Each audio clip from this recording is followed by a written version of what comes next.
Hey friends, welcome to the third tutorial on Quartz Composer. Yeah, in case you were getting pissed off with the clock in the background in the last tutorials, then don't worry, it's gone. I got rid of it. Yeah, I want to keep the bitchy comments on YouTube to a minimum because I know how bad comments can get on YouTube. But if you're learning Quartz Composer, then you're not the kind of person that's going to bitch. You're all good people. Okay, so what we're going to do now is add our chat heads and route them to the bottom of the screen so that when you move your chat head, it'll go right back down to the bottom. So we're going to drag on an image which is an image of my beautiful face. And of course you can change it to your own face if you want, but why would you when you have one of myself? Yeah, okay, so we drag that there, and sorry, we're going to put a sprite here instead of a billboard because we want to drag it around the screen. So we'll change the width and height to 0.17, and what we're going to do is connect the image to the image port. So what we're going to bring on now are springs. Wrong one. So we're going to bring on these springs, which basically have a spring center, which whatever you designate that spring center is or to, it will always come back to that value. So if you move your chat head to the right, then the spring center will kick in after you leave go, and it will drag it all the way back to 0. Yeah, so we'll see that in action in a few seconds. So we'll drag on one for our x-axis and also for our y-axis. And there's one thing missing here, which is a patch we're going to be using an awful lot in our compositions, is the interaction patch. And basically the interaction patch, when hooked up, allows for user input and basically makes the mouse come alive.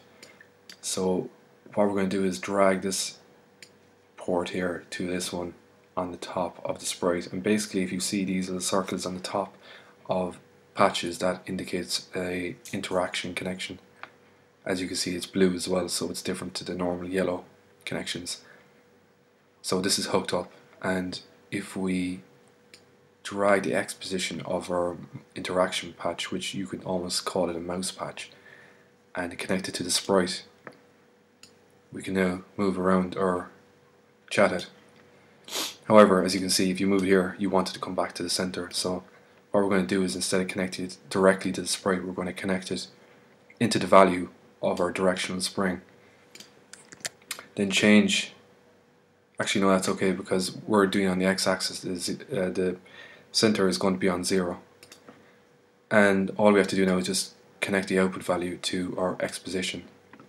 So if we move it around, it will bounce straight back to its 0 position. And because we have our sprites above our phone, or above our 3D transformation, then it's masking out the chat head from going way out to the left and people being able to see your chat head out here. Now we're going to repeat the same process for Y, except we're going to change the spring center to -0.5. We connect it. So now if you move it around, it's going to go right back down to the bottom, which is exactly what we want. One thing to note is that sometimes when you do these kind of connections and you stop your composition, your rendered composition, and start it up again, it's going to default back to 0, 0.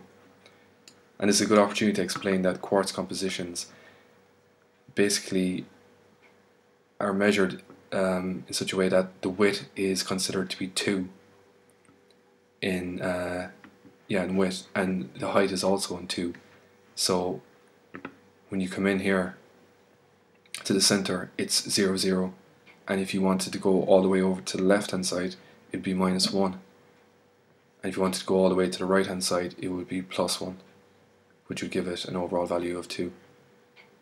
Doesn't really make too much sense, but trust me, that's the way it works. And it's the same for the y-axis, so that'd be +1 and this would be -1, and that's 0 right in the middle. So now what we're going to do is add a system time, so we can display the time on the top of our display. So what we're going to need for this is system time patch.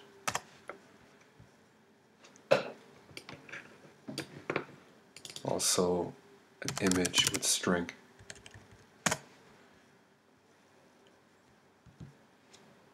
Date formatter. And a billboard. So basically in Quartz Composer, any strings will be dealt with as images, and because we're dealing with images, we have to output our string then to a billboard. So we're just going to connect all these.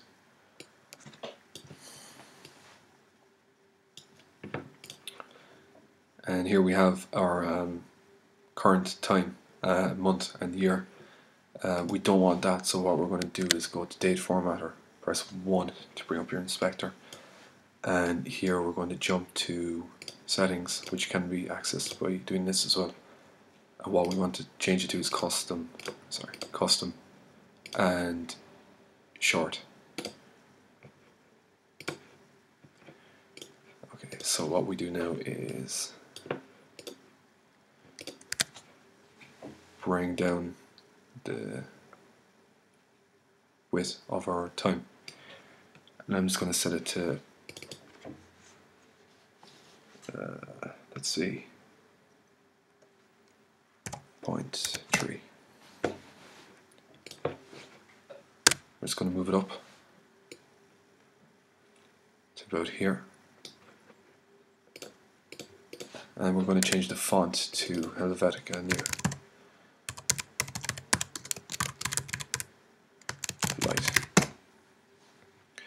Nope. There we go. Yeah, so what we're going to do now is add a little bit of shadow beneath it. So what we're going to do is copy both of these and input the same string, because we don't want the time to change. So here we go. And also add a box blur.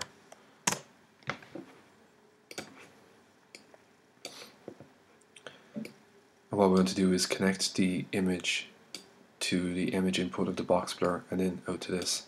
And as you can see, there's a bit of a blur going on, but we have to fix a few things first. First thing is to change color to black. That'll do. And put it behind our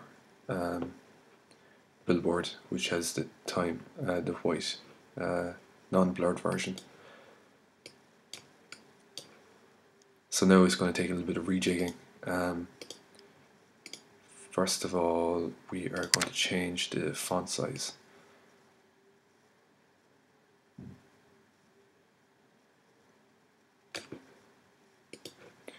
Then maybe change the width a small bit.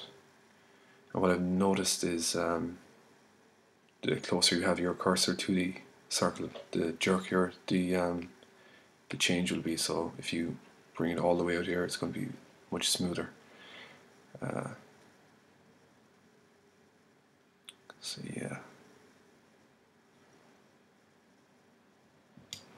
change it to that maybe. Change the Y position a small bit.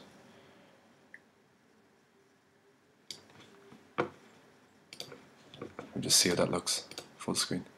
Yeah, it's still. So what we're going to do is just turn down the opacity a small bit, well, a lot, to 50. 55 maybe, 55, yeah. Turn that up.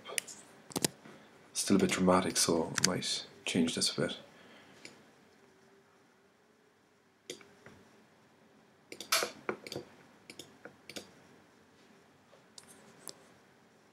Yeah, as you can see, that'll do for now, but you can obviously fiddle around with it yourself and get the right settings to whatever you how you want it to look, but for now that'll do.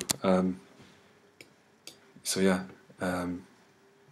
basically we've got our chatted to move around and route back down to the bottom using springs. We've also inputted the time, so that will change with your system time.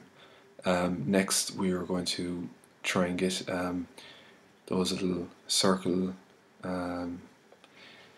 things to come out from behind the avatar when you click it. So yeah, that's coming up next.